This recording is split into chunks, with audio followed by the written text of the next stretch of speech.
सन 1920 का दशक था जब भारत पर ब्रिटिश साम्राज्य का कड़ा नियंत्रण था। हर एक भारतीय का जीवन कठिनाइयों से भरा हुआ था। उनके अत्याचारों और दमन ने हमारे देशवासियों की स्वतंत्रता की आशाओं को कुचलने की कोशिश की थी, लेकिन हमारे वीर स्वतंत्रता सेनानी इन अत्याचारों के खिलाफ उठ खड़े हुए। अनेक संगठनों ने ब्रिटिश हुकूमत के खिलाफ सशस्त्र विद्रोह करने का निश्चय किया। उनमें से एक प्रमुख संगठन था हिंदुस्तान रिपब्लिकन एसोसिएशन (HRA). इस संगठन का नेतृत्व राम प्रसाद बिस्मिल, अशफाक उल्लाह खान, राजेंद्र नाथ लाहिड़ी, रोशन सिंह और अन्य क्रांतिकारी कर रहे थे। इन क्रांतिकारियों ने ब्रिटिश सरकार के खजाने को लूटकर स्वतंत्रता संग्राम के लिए धन जुटाने की योजना बनाई। 9 अगस्त 1925 का दिन, यह दिन भारतीय स्वतंत्रता संग्राम के इतिहास में एक महत्वपूर्ण मोड़ साबित हुआ। लखनऊ से काकोरी जा रही ट्रेन पर हमला करने की योजना बनाई गई। यह ट्रेन लखनऊ से चलकर सहारनपुर जा रही थी, जिसमें ब्रिटिश सरकार का खजाना लदा हुआ था। जैसे ही ट्रेन काकोरी स्टेशन के पास पहुंची, राम प्रसाद बिस्मिल और उनके साथी क्रांतिकारियों ने ट्रेन की चैन खींचकर उसे रोक लिया। ट्रेन के रुकते ही क्रांतिकारियों ने हथियार निकालकर ट्रेन पर कब्जा कर लिया। उन्होंने गार्ड को बेहोश कर दिया और खजाने की पेटियों को खोलकर उसमें रखा हुआ धन लूट लिया। यह घटना ब्रिटिश सरकार के लिए एक बड़ी चुनौती थी। इस घटना ने पूरे देश में हलचल मचा दी। ब्रिटिश हुकूमत ने तुरंत इस मामले की जांच शुरू कर दी और दोषियों को पकड़ने के लिए हर संभव प्रयास किया। काकोरी कांड के बाद ब्रिटिश सरकार ने व्यापक रूप से गिरफ्तारियां शुरू की। राम प्रसाद बिस्मिल, अशफाक उल्लाह खान, राजेंद्र नाथ लाहिड़ी, रोशन सिंह और अन्य कई क्रांतिकारी गिरफ्तार कर लिए गए। इन पर लखनऊ के विशेष न्यायालय में मुकदमा चलाया गया। इस मुकदमे में इन क्रांतिकारियों ने बहादुरी और साहस का परिचय दिया और अपने कृत्य को भारतीय स्वतंत्रता संग्राम का एक हिस्सा बताया। न्यायालय ने इन क्रांतिकारियों को फांसी की सजा सुनाई। राम प्रसाद बिस्मिल, अशफाक उल्लाह खान, राजेंद्र नाथ लाहिड़ी और रोशन सिंह को फांसी दे दी गई।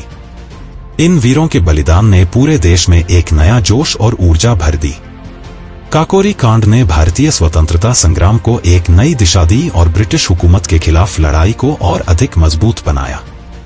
काकोरी कांड ने भारतीय स्वतंत्रता संग्राम में एक नया जोश और उत्साह भर दिया। इन वीर क्रांतिकारियों का बलिदान हमारे देश की आजादी की नींव बना। हमें इनके संघर्षों से प्रेरणा लेकर अपने देश की स्वतंत्रता और सम्मान की रक्षा के लिए सदैव तत्पर रहना चाहिए। यह घटना हमें यह सिखाती है कि स्वतंत्रता और सम्मान के लिए संघर्ष हमेशा जारी रहना चाहिए।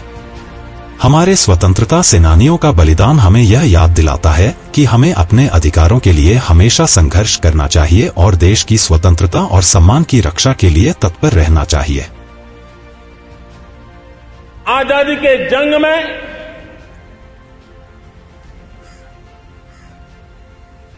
गुलामी का पूरा कालखंड संघर्ष में बीता है। हिंदुस्तान का कोई कोना ऐसा नहीं था, कोई काल ऐसा नहीं था जब देशवासियों ने सैकड़ों सालों तक गुलामी के खिलाफ जंग न किया हो, जीवन न खपाया हो, यातनाएं न झेली हो, आहुति न दी हो। कि ब्रिटिश हुकूमत ने इस देश के स्वाधीनता संग्राम सेनानियों, इस देश के क्रांतिकारियों के साथ किस किस प्रकार का अत्याचार किया था। काकोरी ट्रेन एक्शन के मामले में कहा जाता है कि जो क्रांतिकारियों ने अपने स्वाधीनता आंदोलन को आगे बढ़ाने के लिए यहां पर जिस घटना को अंजाम दिया था, उसमें उनके हाथ केवल लगे थे 4600 रुपये, 4600 रुपये।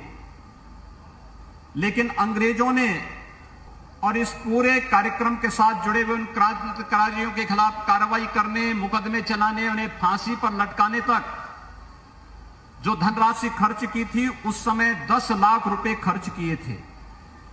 यानी एक क्रूरता की एक नई कहानी को हम सबके सामने, और जो हमें हमेशा इस बात का एहसास कराता है कि देश की स्वाधीनता से बढ़कर के कुछ नहीं हो सकता है और हर हाल में हर भारतीय का यह दायित्व बनता है कि हम अपने देश की इस आजादी को हर हाल में सुरक्षित रखें।